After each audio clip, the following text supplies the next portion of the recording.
I'm Heather Stewart, winemaker for the Delta Wine Company. I love that winemaking is a mix of agriculture, it's farming, it's manual labour, it's art.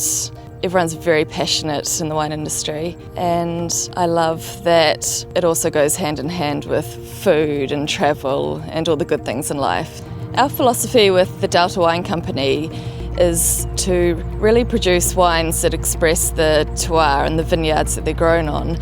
And from years of experience growing grapes and making wine in Marlborough, Matt and Neil identified vineyards that were ideal for the production of high quality Pinot Noir and then later Sauvignon Blanc. Our strength with Delta is that we have vineyards that give the best characters from the grapes. With the Pinot Noir vineyards, it's the clay soils. The Sauvignon Blanc vineyard, it's nutrient-rich alluvial soils. The Delta wines really express the terroir that they're from.